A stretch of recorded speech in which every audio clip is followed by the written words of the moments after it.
واقعا چرا باید هممون به فلسطین و لبنان و جاهای دیگه کمک کنیم وقتی خودمون محتاجیم؟ ما اگر یه سری از امنیت هامون رو در خارج از مرزهای خودمون به وجود نیاریم، عملا نمیتونیم داخل کشور خودمون اون ثبات نسبی رو بیاریم بالا. میگیم ایران حامی مظلومیته و به خاطر همین وارد جنگ غزو اسرائیل شده. مگه توی اوکراین و روسیه جنگ نیست؟ مگه اونجا کودک از بین نمیره؟ مگه هزاران اوکراینی بی سرپرست نشدن، آواره نشدن؟ چرا ایران وارد میشه؟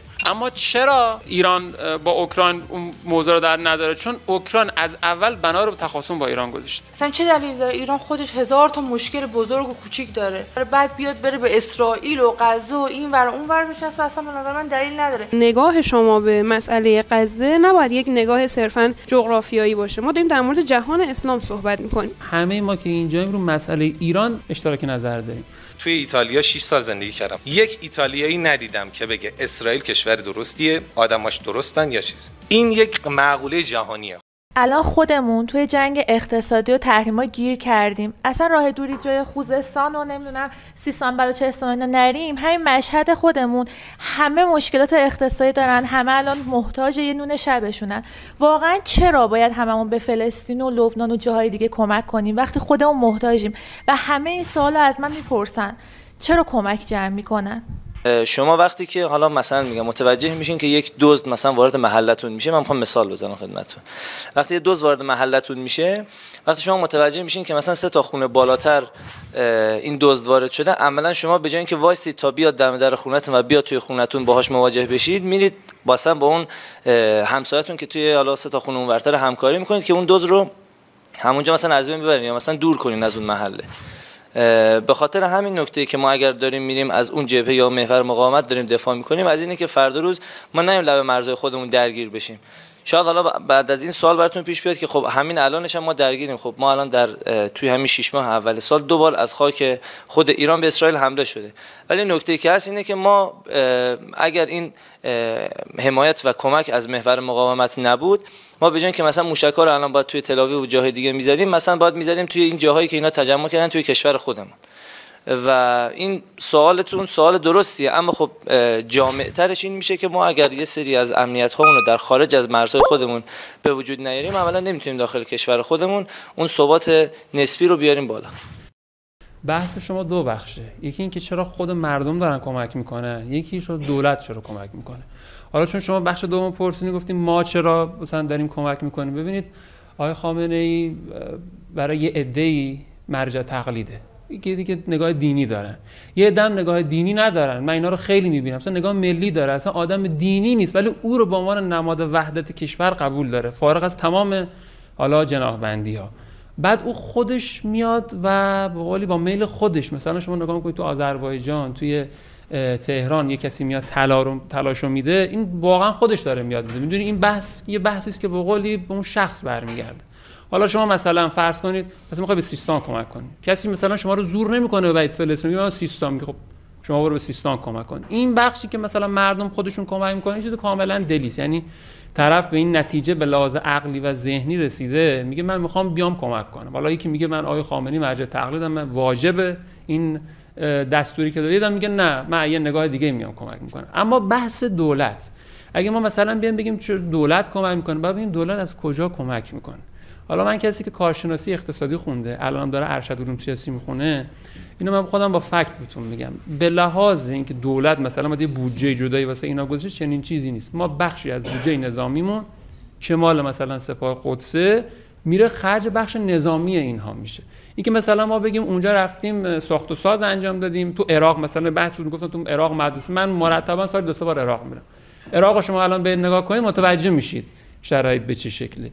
این 2 تا بولی گذاره توی 2 تا بخش مطرح میشه و اینکه مثلا ما بگیم دولت کمک کنه، داره بخش کوچیک از بودجه نظامی مونه. واقعا دولت الان خودش زیر دادن یارانه ماهیانه مردم مونده و الان واقعا والا رو گفتنی بخواد بودجه بخواد هم بذاره نمیتونه. من امروز بچه‌م مریضه، بچه همسایه‌ام مریضه، اول به بچه خودم میرسم یا به بچه همسایه. یه پست توی اینستاگرام دیدم یه خانومی که خیلی نیازمند بود و مشکل مالی داشت، 2 سکه مهریه‌اش بود. به همسرش گفته بود که من این مهریه رو میام تقدیم میکنم به بچه‌های فلسطین. من فقط رفتم کامنت ها رو خوندم، همه داشتن میگفتن تو بیعقلی، تو وقتی خودت به اون 2 سکه نیاز داری حداقل یکیشو میدادی. آخه یه جوری دارن با احساسات مردم بازی میکنن که عقل میره کنار.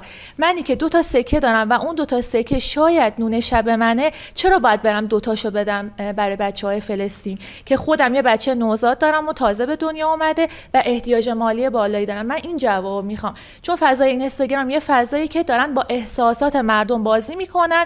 چرا؟ چون پستشون وایرال بشه و اتفاقات خوبی بیفته. الان این داستان‌های جنگ هم همینطوری شده، وقتی خودمون نیازمندیم دارن یه جوری با احساسات بازی میکنن که همون داشته‌های خودمونم ببخشیم. بعد میایم چی میشه؟ اعتقاداتمون زیر سوال میره، میگیم خب پیامبرا وجود ندارن، اماما وجود ندارن. من همینطورم، من سالی چند بار میرم عراق. کجا میرسه که این اتفاق میفته؟ این مذهب، سیاست، همه چی با هم دیگه قاطی میشه، مردم احساساتی میکنن، به قول معروف جیبا همه خالی میشه، بعد میگن مملکتمون بده، بعد میگن مملکتمون دزده یا هزار تا اتفاق دیگه. ناظر بر اون صحبتی که شما کردید فرمودید که من بچه خودم مریضه، چرا باید برم بچه همسایه کمک کنم؟ من فکر میکنم با استفاده از همین تمثیلی که حالا مثالی که زدید بشه یه جواب خیلی واضح به شما داد. زمان کرونا ما وقتی که متوجه میشدیم که همسایه‌مون یا حالا حتی از اقوام خانواده‌مون یه نفر مریضی کرونا رو گرفته، چه کارش میکردیم؟ قرنطینه‌اش میکردیم و شروع میکردیم رسیدگی به اون. یعنی شاید حتی خیلی وقتا خانواده‌های کم بضاعت از هزینه‌های دیگه‌شون میزدن به اون یه نفر میرسن. چرا؟ چون میدونستن اگر اون خوب نشه میتونه این بیماری رو انتقال بده به بقیه اعضا. ببینید داستان جنگ ایران و اسرائیل هم همینه. شما نگاهتون به ایران صرفا یک نگاه مرز جغرافیایی نباشه، شما یک کلانتر خواهش می‌کنم نگاه کنید. ما الان در رابطه با صرف ایران صحبت نمی‌کنیم، ما در رابطه با جهان اسلام داریم صحبت می‌کنیم. سوال من اینه کلاً چرا اصلا جنگ باشه؟ اصلا ایران چرا خودشو توی همه مسائل کشورهای دیگه دخالت میده؟ اصلا چه دلیل داره؟ ایران خودش 1000 تا مشکل بزرگ و کوچیک داره، این همه مشکلات داره، بعد بیاد بره به اسرائیل و غزه و این ور اون ور بچسبه؟ اصلا به نظر من دلیل نداره. و دلیل این همه جنگ چیه که خودشو تو همه کار دخالت میده؟ و ممنون میشم یک جوابی برای این سوال باشه. چرا ایران وارد همه چیز میشه؟ ببینید منطق دفاع از مظلوم یه منطقیه که از اول جزو اعتقادات صریح ما مسلمان ها بوده و هر چقدر هم ما سر این قضیه آسیب ببینیم این منطق رو کنار نمیذاریم. یه چیزی مثل توحیده. شما هر چقدر هم لایک تو دنیا زیاد بشه نمیگید خدا وجود نداره، شما میدونید که خدا وجود داره. دقیقاً بحث دفاع از مظلوم هم همین وجه رو برای ما داره. ببینید هزاری هم که اولا این صحبت میشه که ایران خودش این همه بدبختی داره چرا اومده به اینا رسیدگی میکنه. خب اولا این که اون بحث کمک‌های خود مردمه، یعنی ما نمیتونیم بیایم بگیم ما فضای دلسوزی رو میندازیم مردم کمک نکنن. نه، هر کس این اختیار رو داره که برای مال خودش تصمیم بگیره. کمان که ما الان بین همه ماها که اینجا نشستیم واقعا چند نفرمون مثلا رفتیم هزینه ریختیم واسه کمک به آوارگان فلسطینی؟ هممون هم وضعیتمون خوبه ها، هیچ کدوم نمیدونم دچار فقر مطلق و دهک پایین جامعه نیستیم، ولی این کارو هم نکردیم. پس این یعنی کسی ما رو نمیتونه اجبار کنه. این صحبت که ما یه فضای احساساتی رو بین مردم راه انداختیم و داریم سوء استفاده میکنیم، من حقیقتا این گزاره رو قبول ندارم، چون به نظر من کسی نمیتونه کسی رو مجبور کنه. من اصلا کلا میگم نگاه دینی رو بذاریم کنار، بیام یه نگاه ملی رو بگیریم. همه ما که اینجاییم رو مسئله ایران اشتراک نظر داریم. ببینید منطقه ما منطقه‌ای که کشورها همه به هم وصلن. ما تو روابط بین‌الملل نظریات مختلف داریم. مثلا یک بخشی که هست مثلا این موضوع دومینو مطرح میشه، میگه اگه یک کشور تو اون منطقه که به هم وابستن یه اتفاقی بیفته، یک مشکلی پیش بیاد، سرایت میکنه به هم میشه. حالا شما نگاه بکنید، آمریکا با ما 50000 کیلومتر تقریبا فاصله داره، 50000 کیلومتر ما با اینا فاصله داریم، اما تو منطقه داره اسرائیل حمایت میکنه. ما نزدیکترین به اسرائیل آمریکا، خب قاعدتا ما منطقه ما داره این اتفاق میفته. اسرائیل هم کشوری نیست که بخواد تو این محدوده بمونه. حالا من نمیدونم عکس و اینا دیدید، روی شونه سربازشون، بادی سربازشون آر میخورده یک نقشه، یه نیل تا فرات. میگه ما حالا اونها یه اعتقادات مذهبی دارن، میگه باید منطقه نیل تا فرات جنوب خوزستان ایران ما اینو باید بگیریم. اگه میخوایم مثلا اون آرمانی که دارین تحقق پیدا بکنه. توی مثلا سایت وزارت خارجهشون جایی که صحبت میکنم که کشوری نباید بالای 28 میلیون جمعیت تو خاورمیانه باشه. همه کشورها، ترکیه که مثلا باش خوبه یا ایرانی که باش دشمنه، میگه اصلا اینا باید جمعیتشون کم بشه. مثلا شما رو بحث کردا دست میذاره، میخواد تجزیه بکنه تمام کردستان، چون کردستان تو 4 تا کشور پخشه. وقتی شما همه اینا رو کنار هم میذارید، میبینید اسرائیل با یک کشوری که تو منطقه مستقل باشه مشکل داره. شما با اون کار ندارید، ولی او با شما کار خواهد داشت. شما موقعی که آقای هنیه ترور میشه، نماینده رسمی کشور اونجا توی ایران. شما نگاه کنید، ما اصلا کاری با اسرائیل نداشتیم، اما اسرائیل میاد اونجا ترور رو انجام میده. این پیام رو داره میده، من هر جای ایران بخوام عملیات میکنم، حاکمیت شما رو نقض میکنم. اینجا اگه شما جواب ندی، فردا میکنه یه حادثه تروریسم مثل کرمان دوباره به وجود بیاد، یا این اتفاقاتی که تو سیستان به وجود میاد. تمام اینا تو منطقه ما به هم بسته است و اونها حتی اگر ما کوتاه بیایم، اینا برای منطقه برنامه دارن، چون پشت تشکیل اسرائیل نگاه کاملا مذهبی خوابیده. یکم منطقه رو بررسی کنیم، کشورهایی که دور و بر خودمونن. خب دیروز داشتم این نمودار نگاه می‌کردم، ایران تو سال گذشته هولوشه، یعنی چیزی که حالا داداها میگه ولی خیلی بیشتر از این حرفاست که ما خودمون هم میدونیم، 46 تا 47% تورم وجود داشته. اما تو کشورهای منطقه‌ای که ما داریم توش راجع صحبت می‌کنیم، منطقه‌ای مثل کویت، عربستان، قطر و حالا کشورهایی که تو حوزه‌ای هستن که حالا با ما منابع مشترک نفتی دارن، اونا بین 1 ماکسیموم 8 تا 1.1% تورم داشتن. من میخوام بگم که چرا اونا وارد جنگ نمیشن با اسرائیل. یکم که بهش فکر میکنیم میبینیم که خب ما اسلام از همه اینا کشورهای اسلامی هستن دیگه. ما هیچ کشور دینی رو نمیبینیم، کشوری که بر پایه دین و سیاست تلفیق شده باشه و اون کشور رو به پیشرفت باشه. آیا کشوری رو میتونید ببینید؟ من توی ایتالیا 6 سال زندگی کردم، 7 سال ایتالیا زندگی کردم. یک ایتالیایی ندیدم که بگه اسرائیل کشور درستیه، آدماش درستن یا چیز. این یک معقوله جهانیه. خب که اسرائیل کلا حضورش تو کل دنیا، ما خود ایتالیایی‌ها بهم میگفتن که من دوست دارم اینا رو بکشم، یعنی اصلا چنین لفظی رو من رئیس کارخونه با من میگفت حالم از اینا به هم میخوره. اما چاره‌ای نداشتن. چرا؟ چون باید تولیداتی هم مثلا طی این انجام میشد که برای اسرائیل مثلا انجام میدادن. اما در کل ذات مردم این بود که اوکی، ولی میتونیم این رو کنترلش کنیم. یعنی اینا هم تا یه جایی عصبی ان دیگه، میشه اونا رو هم تا یه جایی آرومشون کرد، یک صلحی رو ایجاد کرد. ببین عربستان اومد چیکار کرد سال 95 بعد از اینکه ایران 94 بود 95 بود نمیدونم، من دانشجو بودم، ایران وارد تحریم شد و تمام شرکت‌های نفتی از ایران خارج شدن. خب چه اتفاقی افتاد؟ عربستان 10 میلیون بشکه در روز تولید میکرد، ایران تولیداتش رسید به 800,000 بشکه در روز. اوکی، یعنی 1/10 شدیم، در صورتی که میتونستیم همین تولیدات رو داشته باشیم و کشورمون رو پیشرفت بدیم. اما از اون و پسرفت کردیم. چرا؟ چون فقط وارد تحریم، وارد بازی شدیم که خودمون رو تحت فشار قرار دادیم. وگرنه ببینید منابع مشترک نفتی ایران و با کشورهای نفتی دیگه اینه که آقا هر کی بیشتر کشید، هر کی بیشتر کشید نوش جونش، تو منابع مشترک اینه. چرا ما نکنیم این کار رو؟ چون تجهیزاتش نداریم، چون وارد جنگ با افرادی شدیم که همه اونا ما رو تحریم کردن. خب این بلا رو سر خودمون آوردیم دیگه. من یادم سالها پیش توی خیابون فرودگاه مشهد روز شمار نابودی اسرائیل رو ما گذاشته بودیم. یعنی این جنگ رو ما دوست داشتیم خودمونم، یعنی اسرائیل می‌خواسته ما رو بزنه، ما هم بعدمون نمیاد یعنی این اتفاق بیفته. حالا یه سری کشورها اومدن بکاپ کردن، گفتن اوکی میتونیم باشین یه مصالحه‌ای انجام بدیم که ضررش رو به کشورمون کمتر کنیم و به کشور رو به پیشرفت ببریم. یه سری کشورها هم وارد جنگ باعث شدن که هر دو طرف متضررن. من متوجه چی میگم آقا الان فردا روز یه موشک ما از ایران داره مالمون پرواز میکنه میره توی کشور دیگه میخوره دیگه، اون موشک هزینه شده براش یا نه؟ پول دادیم دیگه بابتش، از خاک من، از روی منابع ملی که متعلق به من شهرونده داره زده میشه توی خاکی. ما نمیخوایم این اتفاق بیفته، اونا این کارو میکنن و اما میشه به نظرم راه حلایی رو ایجاد کرد، مثل عربستان، مثل کویت، مثل خیلی کشورهای دیگه که 100x دارن رشد میکنن و ما هنوز داریم درجا میزنیم. ببینید شما یکی از بخش از صحبتاتون گفتین خب خیلی از این تقریبا همه کشورها مذهب رو کنار گذاشتن پیشرفت کردن. آمریکا بنیانش بر مذهبه، کتاب دربارش هست، یعنی شما میتونید کتابا رو برید بخونید. خود تاریخ آمریکا، اصلا تاریخ شکلگیری آمریکا با یه گروه مثل پیوریتن ها، اینا خیلی آدمای متعصبی بودن، میرن توی یکی از ایالت‌های کلونیا ساکن میشن، ماساچوست، از اونجا آمریکا شکل میگیره. اصلا یکی از عللی که آمریکا نمیاد مذهب رسمی و کلیسای رسمی بذاره به خاطری که اینها بتونن تو بدنه دولت باشن. شما وقتی برمیگردی مثلا دهه 90 و 80 میلادی میبینی ریگان، کارتر، بوش، اینا اصلا شما سخنرانیشون نگاه میکنید همه رنگ بوی مذهبی داره، تماما اینا مذهبی صحبت میکنه. آمریکا ریشه مذهبی داره، تاریخش این رو میگه. حالا منابع بسیارم بعد اینجا فرصت نیست ازش میگذرم.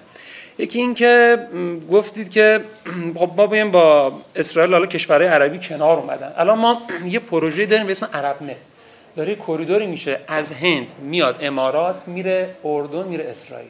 نتانیاهو داخل سازمان ملل نشون داد توی قسمت غزه نزدیک به گفت چند ده میلیارد متر مکعب گاز هست. یکی از عللی که اونها الان غزه رو میخوان این مسئله است که این کوریدور رو کامل کنن. کوریدور کامل بشه چی میشه؟ تمام کشورهای اسلامی منطقه از جمله عربستان و امارات وابسته میشن به اسرائیل. چرا؟ چون این کوریدور میخواد یک کالایی رو ببره، یک تکنولوژی رو بیاره. اسرائیل میشه دروازه. فردا دیگه شما این کشورهای عربی که دارن با اسرائیل کار میکنن مجبور میشن امتیاز سیاسی بدن. یعنی شما اگه میخواید تکنولوژی هوش مصنوعی به تو عربستان، میگه فلان امتیاز حاکمیتی سیاسی به من بده. هدف این که الان شما نگاه نکنید با اسرائیل کار میکنن، این پروژه مثلا راه بیفته، فردا اسرائیل دست برتر رو میگیره. تمام کشورهای منطقه اینجا متضررن، حتی خود عربستان و امارات. من میگم چرا اونقدری که ایران سعی میکنه توی غزه امنیت برقرار کنه و بهشون کمک کنه، به همین سیستان و بلوچستان خودمون هیچ اهمیتی نمیده. از این تا الان ما چقدر شهید دادیم، چقدر وضعیت مالیشون خرابه. یعنی فقر توی سیستان و بلوچستان داره بیداد میکنه و چقدر مخالف حکومت داریم توی سیستان و بلوچستان، چون اصلا براشون اهمیتی نداره. وقتی آب، برق، گاز همه چی رو بهشون منع کردن و گازی خیلی از شهرها و روستاش گاز نداره. واسه میگم شما چه جوابی دارین برای این سوال؟ دو تا نکته که ناظر به سوالتون هست. یکی اینی که بعضی از اقلیت‌های مذهبی و اکثریت مذهبی اونجا دارن زندگی میکنن. با توجه به اینکه من خودم یه دوره‌ای رو اونجا با اونها زندگی کردم، نکته‌ای داره سوالتون. ببینید یه سری، حالا نمیشه ما بگیم حالا رهبر، ولی یه سری رئیس قبیله دارن، یه سری میشه گفت رئیس حالا عشیره که مال سمت عربه، حزب دارن و میشه گفت چون اهل تسنن اونجا بیشتر زندگی میکنن، یه سری مولوی دارن. ببینید حقیقتا ما در بعد از سال 401 به این ور ما به شدت شاهد چی بودیم؟ شاهد نافرمانی مدنی بودیم از طرف همین مولوی ها.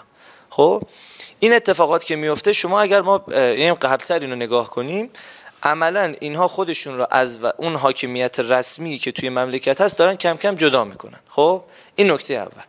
نکته دوم این که اینا خیلی وابستن، این قسمت خیلی وابستن به سمت مرز کشور پاکستان و میشه گفت عملا تمامیت ارضی خودشون رو وابسته به کشور پاکستان میدونن.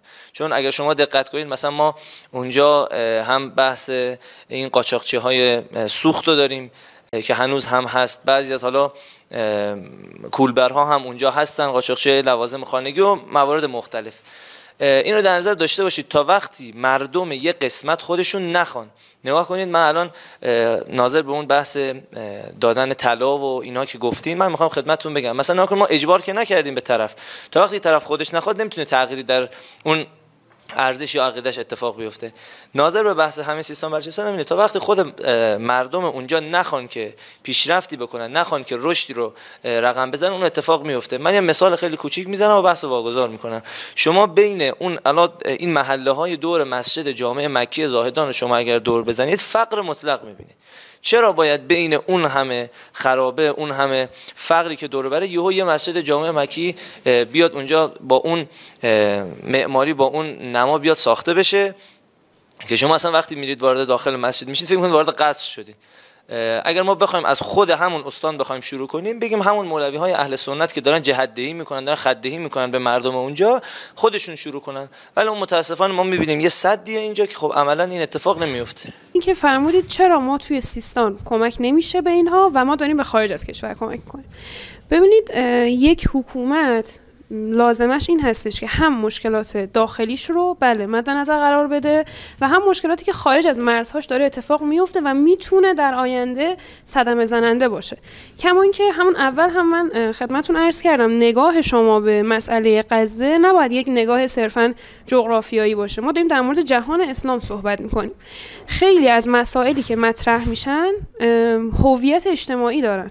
یعنی ما عملاً با اصل حیات نامشروع اسرائیل از 1948 مخالفیم و این راهبردی نبوده که مال این نمیدونم 10 سال 15 سال اخیر باشه. قبل از انقلاب زمانی که امام خمینی می‌خواستن صحبت کنن، ایشون اول یکی از سخنرانی‌هاشون که حالا من خاطرم نیست دقیقاً کجا بود، فرمودن که چرا وقتی من از اسرائیل حرف میزنم آقای شاه ناراحت میشه، مگه شاه ما اسرائیلیه؟ یعنی شما حساب کنید قبل از این که ایشون حالا بنای مخالفت با حکومت پهلوی رو بذارن، بنای مخالفت با خود حیات نامشروع صهیونیسم رو گذاشتن. و اصلا این رو من به شما بگم خیلی از مشکلاتی که ما الان داخل سیستان و بلوچستان داریم باش دست و پنجه نرم می‌کنیم و حتی در بسیاری از استان‌های دیگر کشور ایران زیر سر صهیونیسمه. علتی که دانشمندان ما رو ترور میکنن، علتی که منطقه رو ناامن کردن. ببینید از 1948 اینها اومدن یک قطعنامه رو امضا کردن، خیلی فلفور گفتن که باید فلسطینی هایی که اونجا سرزمین خودشون بود مهاجرت کنن برن بیرون و اسرائیلی ها بیان. یه قطعنامه‌ای که نمیدونم خودشون به این نتیجه رسیدن. حالا البته اون دلایل خیلی متقنی هم داشت، یعنی دلایلشون که من میخوندم چه از لحاظ جغرافیایی، چه از لحاظی که بالاخره خود قبة الصخره و خب حالا اورشلیم اونجا بود قبلا، و چه از لحاظ اینکه اینها میخواستن خاورمیانه رو دست بگیرن. یعنی من به شما اینطوری بگم اینها میخوان تفکری که تو ذهن خودشون هست و این رو بیان کردن بارها، خاورمیانه رو یک منطقه جدیدی حالا اسم ببرن به نام خاور بزرگ که حتما همتون شنیدید که همسو باشه با منافع خودشون. و این یعنی عملا دنبال استعمارن، همون استعماری که چند صد سال قبل بود، اون جاهلیتی که تو بحث استعمار بود هنوز هم از بین نرفته و اینها از حالا زمان بالاخره استعمار فلسطین این هدف رو دنبال کردن. همین الان هم هدفشون اینه. کما اینکه داعش وقتی که به وجود آمد، خب این بحث به مسلمان ها این لیبل چسبید که نمیدونم اینا تروریست مسلمانن، اما شما خودتون میدونید داعش با این تفکر به وجود اومد که ما مثلا 3 تا خراسان ها رو تبدیل کنیم به خراسان بزرگ و دقیقاً اون تفکر اسرائیل که کل منطقه از آن ماست و حتی کتاب مقدس رو شما اگر خونده باشید دقیقاً این تفسیر رو دارن، این حرف رو دارن که همه مردم اسخای میکنن گوسفندن و ما چوپانیم، ما باید اینها رو، ما نژاد برتریم، نمیدونم ما باید اینها رو سرپرستی کنیم، اینا خودشون نمیتونن و اصلا دنبال نظم جدید جهانی هن. یعنی بزرگترین اختلاف هسته‌ای و ریشه‌ای ما با اسرائیل اینه که اونا برنامه دارن برای نظم نوین جهانی و ما هم برنامه داریم، با این تفاوت که برنامه اونا کاملا استعمارگونه است، کاملا ظلم به مظلومه، اما برنامه‌ای که جهان اسلام داره ارائه میکنه اصلا اینطوری نیست. اسلام بارها هم راه حلی که برای فلسطین ارائه کرده رو همه شما شنیدید. خود آقای خامنه‌ای گفتن ما میگیم که فلسطین و مردمی که اونجا هستن همه برگردن، اونایی که مجبور مهاجرت شدن و به رفراندوم بذارن. مدل حکومتی که قرار هست توی کشور اجرا بشه اون باید به رفراندوم گذاشته بشه و فلسطینی‌ها باید خودشون انتخاب کنن که کشورشون چه شکلی حکومت بشه، نه اینکه یک نفر دیگه بیاد تصمیم بگیره. خب سوالم اینه که ببینید در تمام ادوار چیزی که وجود داشته، بیاین یکم بریم عقب‌تر. زمانی که 2 تا قبیله می‌خواستن با هم وارد جنگ بشن، می‌مدن چیکار می‌کردن؟ مردم قبیله بودن که اون ارتش رو تشکیل میدادن، درسته؟ کاری که اتفاق میافتاد این بود که رئیس قبیله با شرایطی که توی قبیله ایجاد میکرد همه مشتاقانه هر کسی یک مسئولیت توی به عهده میگرفت و میومد برای قبیله‌اش میجنگید. حالا بیایم به امروز فکر کنیم. اتفاقی که افتاده زمان جنگ ایران عراق رو در نظر بگیرید، چقدر داوطلب وجود داشت که بره به جنگ. اشتیاق مردم راجع به اینکه دفاع کنن از مملکتشون رو همین الان از مردم برید بپرسید، از جوونا بپرسید، 99% بلا استثنا حاضر نیستن که کاری برای کشورشون انجام بدن. من سوالم اینه که توی سیاست‌هایی که حکومت در پیش گرفته در تمام این سالها، آیا درست زمانی که ما توی یک شرایطی سال‌هاست اینجوری هستی که حالا یکم شدتش الان بیشتر شد، توی شرایط بحرانی هست مملکتمون، این حجم از فشار رو روی مردم بذاره که مردم رو از خودش قهر بده؟ آیا به نظرتون الان اوضاع اقتصادی و اوضاع کار مملکت ما چطوره؟ اتفاقی که توی چند سال اخیر از طریق یک اپلیکیشن آمریکایی افتاده، حداقل 11 میلیون نفر دارن از اینستاگرام پول در میارن و این 11 میلیون نفر حساب کنید که دارن هزینه چند نفر رو میدن. آیا حکومت کاری 1000 تومان سرمایه گذاری برای این موضوع کرد؟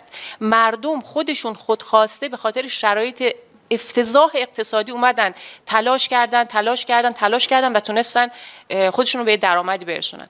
آیا درسته که اینقدر حکومت روی مردم فشار میاره که همین باریکه‌ای رو که برای مردم خودشون اینو به وجود آوردن جلوش رو ببنده؟ آیا درسته که در زمانی که حکومت به مردم نیاز داره که ازش حمایت کنن بیاد اینقدر روی مردم چه اقتصادی چه روانی چه بعدهای دیگه فشار بیاره؟ اگر این ادامه پیدا بخواد بکنه چه اتفاق میفته؟ بهترین راهکاری که وجود داره که مردم، یعنی حکومت مردم با خودش همراه کنه. اینو فقط کافیه برید از 4 نفر توی خیابون بپرسید، اونها مردمن، میتونن شما میتونید بفهمید که آیا مردم الان از سیاست‌ها راضی هستن یا ناراضی. این حجم از فشار اقتصادی که مردم دارن تحمل میکنن، مسئولین آیا اصلا درک میکنن؟ اونهایی که همش تو شرایط خوب دارن زندگی میکنن؟ فکر میکنید که ما برای جنگ ایران عراق چند درصد مردم وارد اون جنگ شدن به نظر شما؟ آیا همون درصد حاضرن جنگ بشن؟ اون درصدی که من میگم زیر 5% بوده، بین 3 الی 5% مردم. میزان آیا همون میزان الان پدرم خود پدر من و جانبازه. دقیقاً. نه یه مرد عادی. الان از مردمانی که حالا جای پدر ما هستن بپرسین آیا اونها حاضرن؟ الان مثال میزنم دیگه، اون 3 الی 5% بین 80 میلیون 90 میلیون جمعیت ایران هست. مثلش افرادش دقیقاً نماز جمعه، مثال دقیقاً نماز جمعه چند وقت پیشی که آقا این همه جمعیت میلیونی پشتشون واسطن، یعنی حاضرن این خودگذشتگی رو انجام بدن.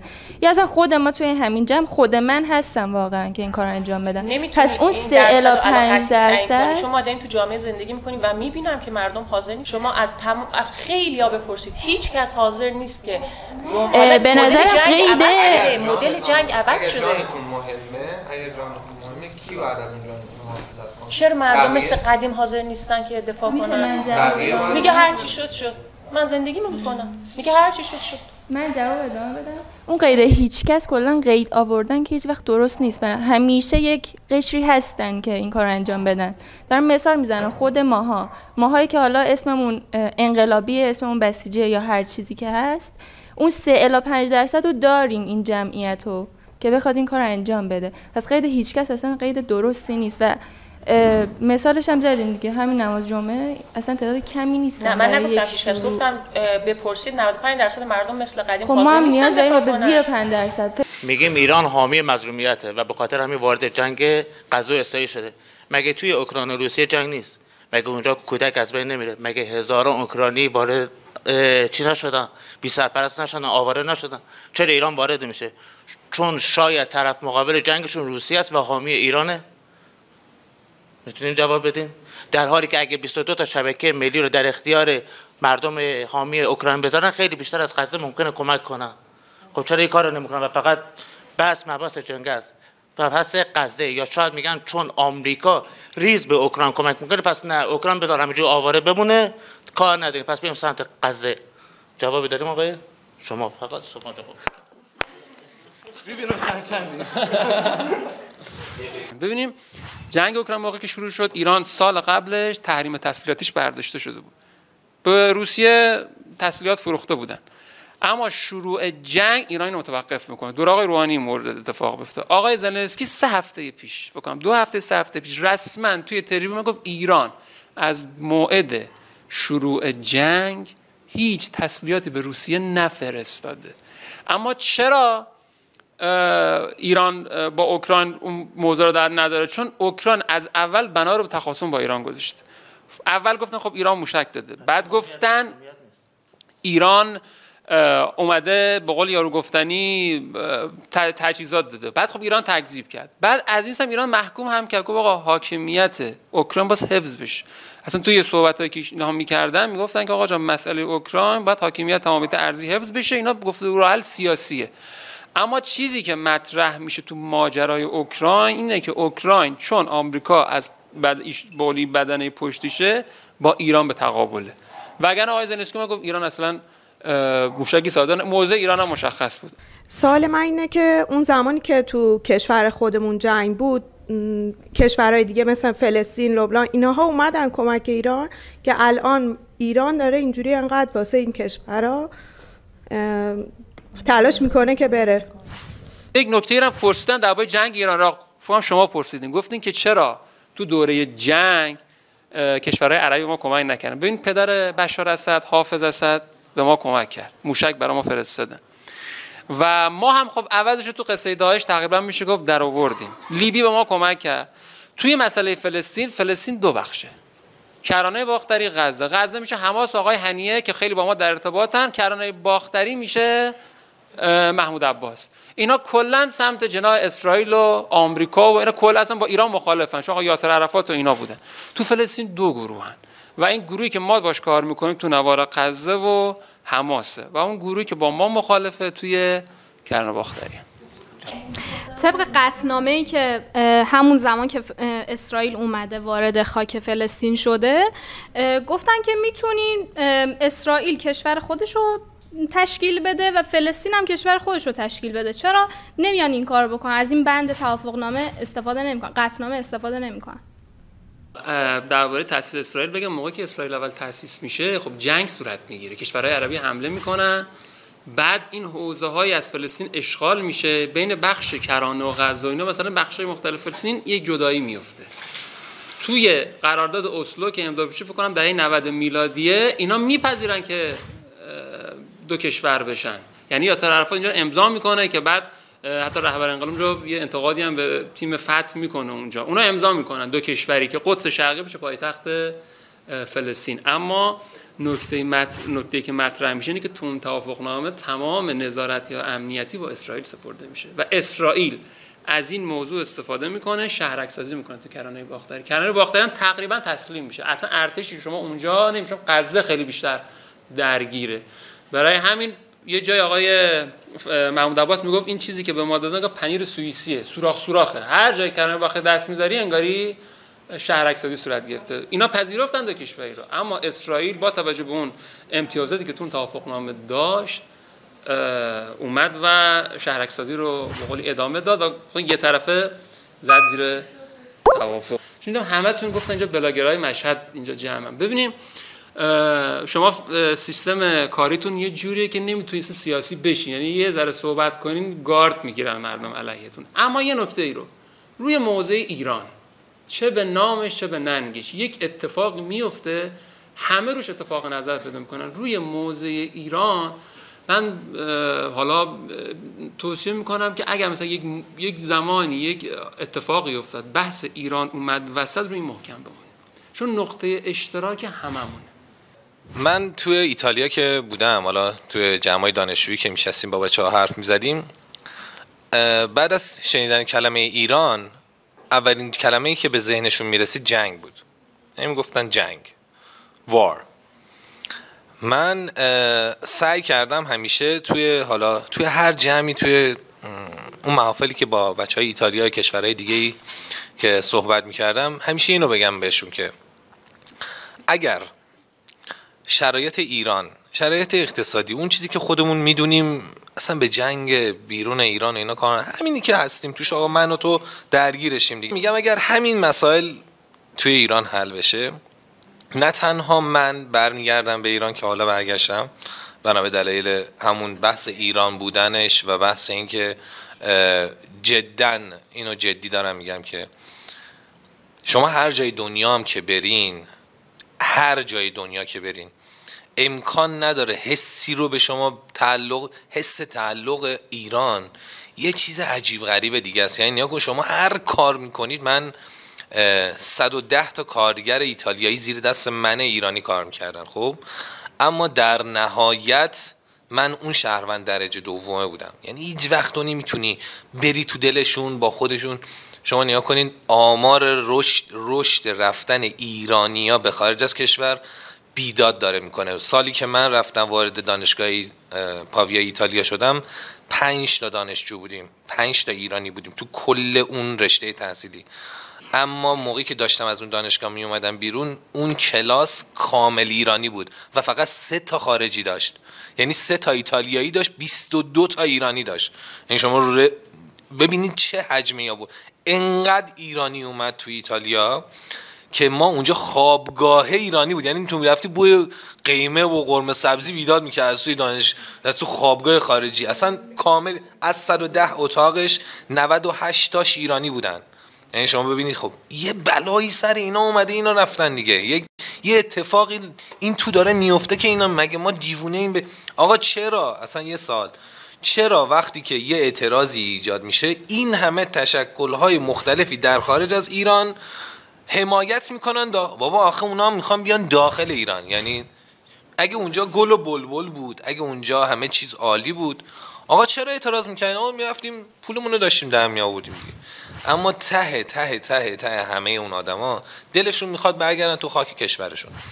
و همیشه اینو به همه خارجیام گفتم شما تو کشوراتون هیچی ندارین. ما 9% منابع کل دنیا رو توی ایران فقط داریم بیچاره. یعنی شما هیچی، نه آب دارین، یه آب دارن، خدا وکیل دروغ نگم، ناموسا بد جور آب دارن. یعنی انقدر آب هست که اصلا بارونه بند نمیاد. اما به غیر از اون دیگه هیچی ندارن. ولی ما همه چی داریم و انگاری هیچی نداریم. میدونی چی میگم؟ یعنی ما اگه اینو درستش کنیم، حتی خارجی ها هم دوست دارن توی ایران له له میزنن. و من پول بنزین رو بهشون میگم، یه قلم بنزین رو بهشون میگم، طرف میگه اصلا مگه میشه چنین چیزی؟ تو مخیلش نمیگنجه. میگم برو آقا من با پول 1 لیتر اینجا 2 تا باک پر میکنم داداش تو ایران. تو اومدی راجع به مثلا سوخت با ما صحبت میکنی، راجع به انرژی صحبت میکنی. بیچاره شما شیر مثلا روسیه گاز رو ببنده، اینور یه دنیای تلف میشن، اونور فرانسه راکتورها رو خاموش کنه، اینور همتون میمیرید. میدونی چی میگم؟ هیچی ندارن و ما همه چی داریم.